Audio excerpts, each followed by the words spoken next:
Hey Grampy, this is Jill, obviously.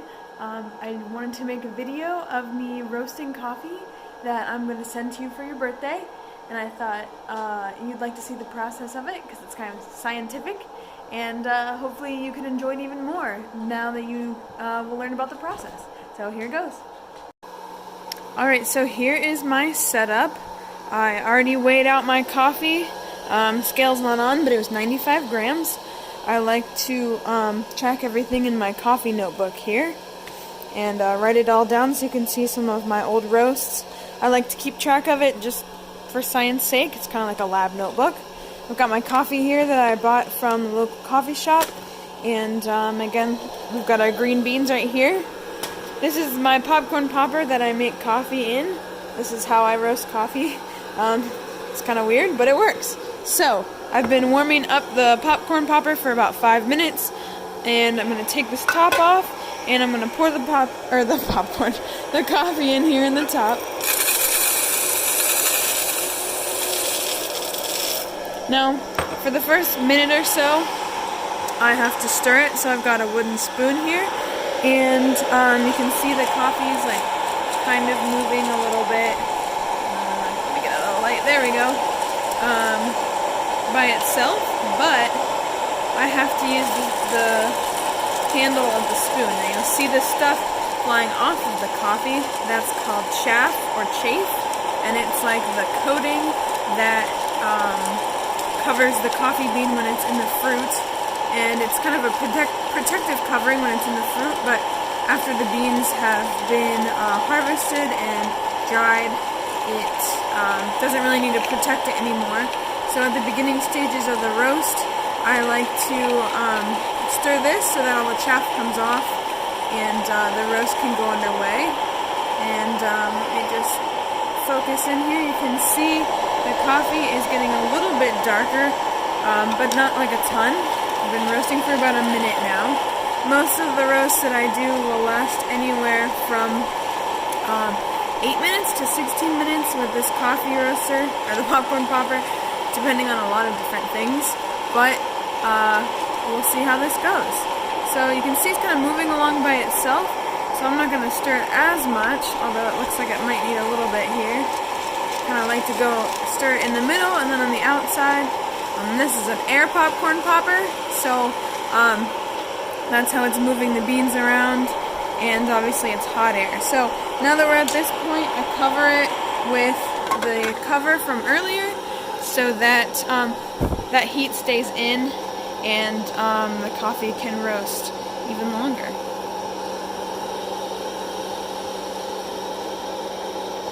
I'll check back in once it gets a little bit darker, but as you can see here, obviously it's getting kind of more of a cinnamon color.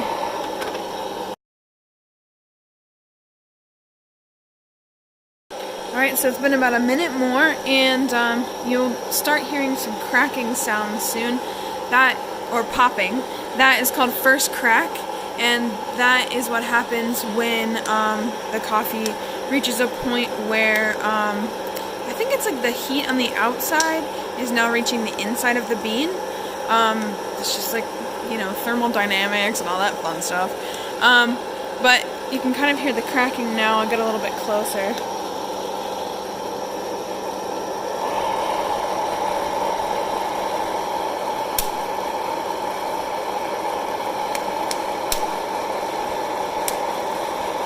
Sounds kind of like a fireplace.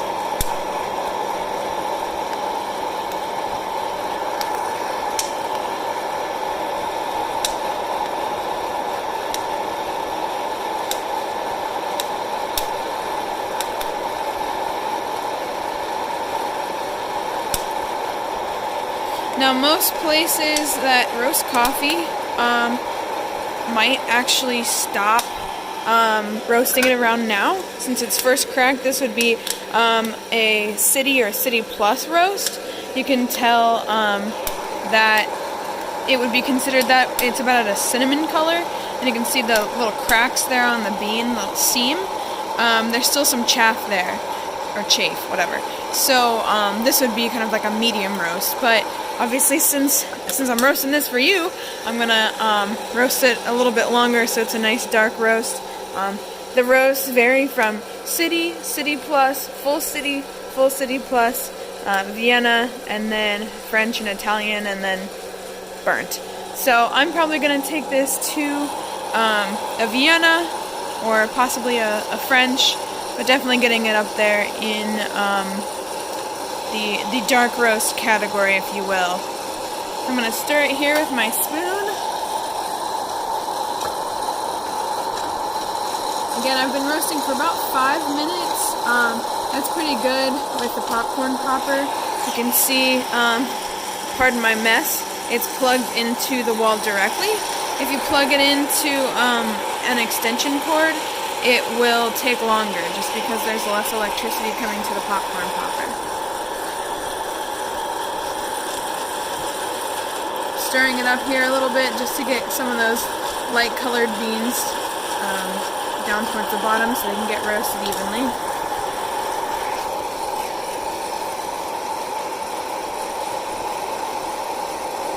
When coffee's roasted, obviously some of the humidity and the moisture comes out. So although I put 95 grams of unroasted coffee in here, it'll probably come out to be about 75 or 80 grams when I'm done, maybe a little bit more. But it loses about 12 to 15% of its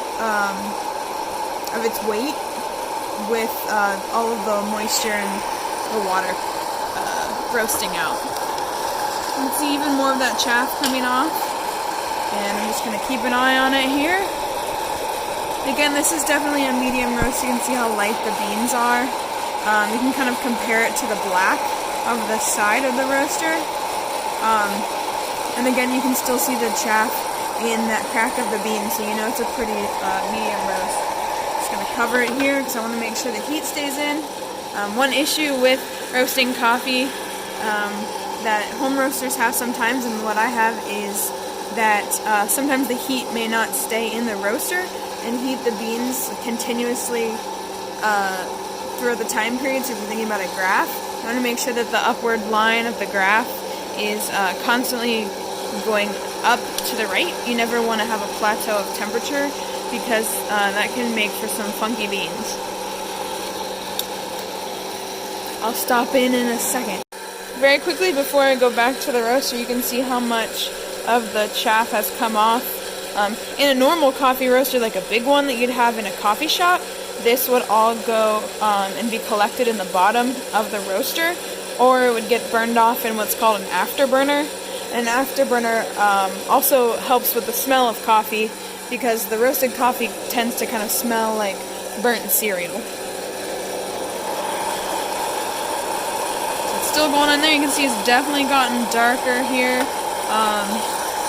looking a little bit more city plus or full city. It's really hard to tell though when you're roasting. It's a lot easier to tell once you've dumped it out. Now my setup here that I keep gesturing back towards with these strainers, this is what's going to help me cool off the coffee. So when I'm done, I'm going to take this top off and pour it in the coffee beans into here, and then I'm going to stir them around and cool them off. You want to make sure that they're cooled off right when you get them out of the roaster so that they will not continue to roast. So I'm going to throw these away, and you can say hi to Todd and Stella. Come back over here. Keep an eye on this coffee. Alright, it's looking pretty good. Again, this is maybe about a full city roast. I'm trying to zoom in here so you can see it. The phone says it's getting a little too hot, so I want to make sure I'm not roasting my phone as well as the coffee beans. Stirring it here, get the rest of that chaff out.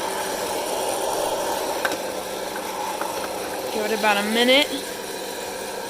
One thing that I do with my coffee after I roast it too is once it's completely cooled down, I'll store it in this jar, and I won't seal the top all the way. I'll leave it open a little bit because the coffee degasses.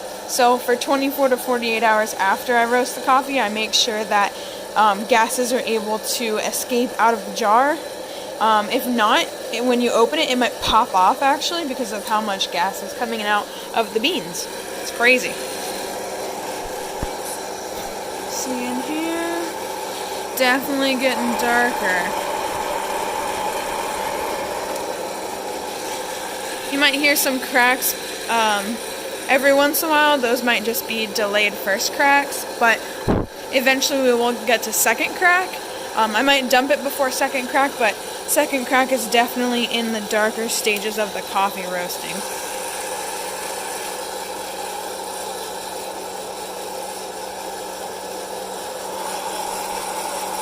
You can see there's a little bit of oil coming out of the beans. That's another sign of it definitely getting further along in the roast. A darker roast is oil is definitely indicative of a darker roast. And that tends to escape from the beans within the 24 to 48 hour range too, as the beans are cooling down and settling.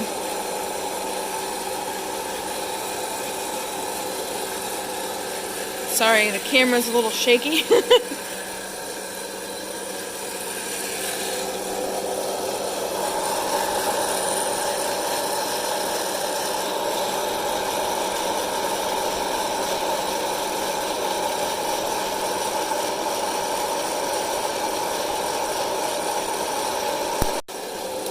Alright, you might be hearing a little bit more popping. That is second crack.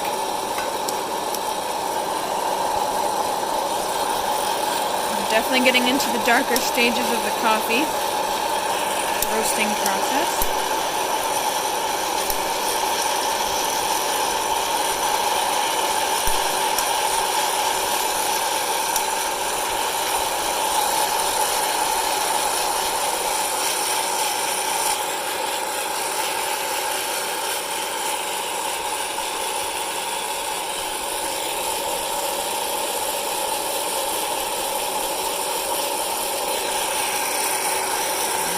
Check on it here, pull it up to the side, maybe about a minute or so.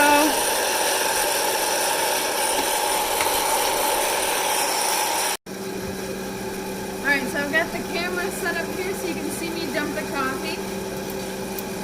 You can hear it kind of popping, so I'm going to turn this off. I'm going to pull that off real fast, dump this here,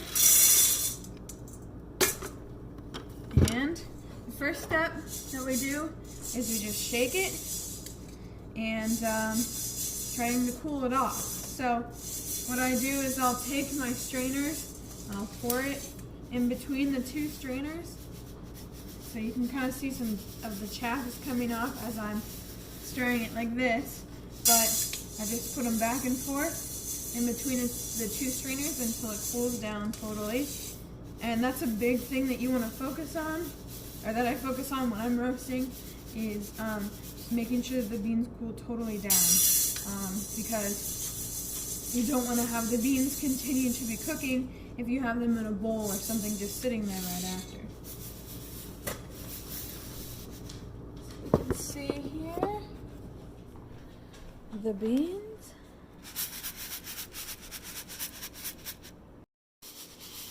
So again, I'm just cooling the beans off, feeling with my fingers now. They're still pretty hot, probably at least like 100, 150 degrees. But they're cooling down pretty well. It's kind of cold in the house, and I've got the fans going, so that's nice. Most of the time I don't roast in the house because it tends to get everywhere, but today it's about 7 degrees as a high outside, so the dogs and I are hanging out and doing this all inside. Again, still pretty warm, so just throwing them back and forth in between the two strainers, just getting that cold air on them so that they can cool down all the way. On big roasters and big coffee shops, they have a large aerating tray where they the machines force air up through the top, and a mechanical rake pushes the coffee beans around, which allows them to cool down. Unfortunately, those things cost a lot, so we do it the manual way. Alright, so the beans are pretty cool to the touch. I'm going to reweigh them now. I've got my little kitchen scale going on, and I'm just going to tare it and slide these guys in the bowl so I can see what their final weight is. Now again, it's This might be slightly different once they degas, but it shouldn't be too bad. So let the scale. All right, so 78 grams, and I put 95 in.